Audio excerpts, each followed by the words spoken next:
பாலசிங்கம், ஒருங்கிணைப்பாளர், செண்பகவல்லி கால்வாய் போராட்டக் குழுவினுடைய மைய ஒருங்கிணைப்பாளர். 65 ஆண்டு காலமாக இந்த ஒரு மிகப்பெரிய நீர்ப்படுகை செண்பகவல்லி கால்வாய் படுகை.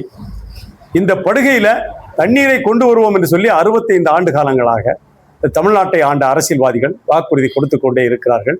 அந்த வாக்குறுதி இன்று வரை நிறைவேற்றப்படவில்லை. அது ஒரு காணல் நீராக இருக்கிறது. இந்த தண்ணியை நம்பி கிட்டத்தட்ட 1.5 லட்சம் ஏக்கர் பாசனம் நேரடியாக மறைமுகமாக, அந்த 1.5 லட்சம் ஏக்கர் நேரடி மறைமுக பாசனம் இன்னைக்கு ஜீரோவாகி நிலத்தடி நீர்மட்டம் 1000 அடிக்கு கீழே போகக்கூடிய ஒரு கொடுமையான காலத்தில் நாங்கள் வாழ்ந்துட்டு இருக்கோம்.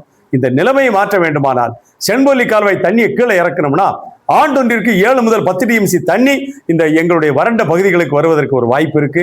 அந்த வாய்ப்பை அரசியல்வாதிகள் நிறைவேற்றாததால் நாங்கள் என்ன செய்திருக்கிறோம்? விவசாய சங்கங்கள் களத்துக்கு வந்திருக்கிறோம். இந்த தேர்தலில் ஒவ்வொரு வீட்டிலையும் எங்களுடைய பாசன பகுதியில் இந்த 65 ஆண்டு காலம் எங்களை ஏமாற்றிய அரசியல்வாதிகளுக்கு எதிராக எல்லா வீட்லையும் எல்லா ஊர்லையும் கருப்பு கொடி ஏற்றுறோம், ஒரு பதாகை கட்டி தொங்க விடுறோம். வரக்கூடிய அரசியல்வாதிகளுக்கு நீ முதல்ல செம்பொலி தெரியுமான்னு கேட்கிறோம். அப்படியாக எங்களுடைய போராட்டத்தை அறவழியிலே, ஜனநாயக வழியிலே திட்டமிட்டிருக்கிறோம். எல்லா விவசாயிகள் மட்டுமல்லாது இந்த பாசன பகுதியில் வாழக்கூடிய அத்தனை பேரும் ஒத்துழைப்பு கொடுப்பார்கள் என்று நாங்கள் நம்புகிறோம்.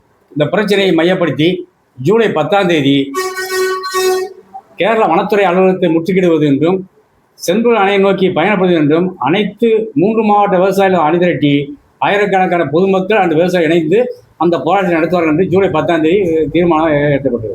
தமிழக எல்லையான சிவகிரி தாலுகாவில் தரணி சுகர்ல இருந்து மேற்காம என்ன செய்வது, செண்பகவல்லி கால்வாய் நோக்கி ஒரு மாபெரும் விவசாயிகள் பேரணி நடத்த திட்டமிட்டிருக்கோம். போய் அங்க இருக்கக்கூடிய பெரியார் டைகர் ரிசர்வோட ஈஸ்ட் டிவிஷன் அலுவலகம், அது நம்ம தரணிக்கு மேற்கிட்டு தான் இருக்குது. அதை இழுத்து பூட்டி அப்புறப்படுத்த சொல்றோம். அப்புறப்படுத்தும் போராட்டத்தை என்ன செய்யறோம்? ஜூலை 10ஆம் தேதி பிரம்மாண்டமாக நடத்துகிறோம்.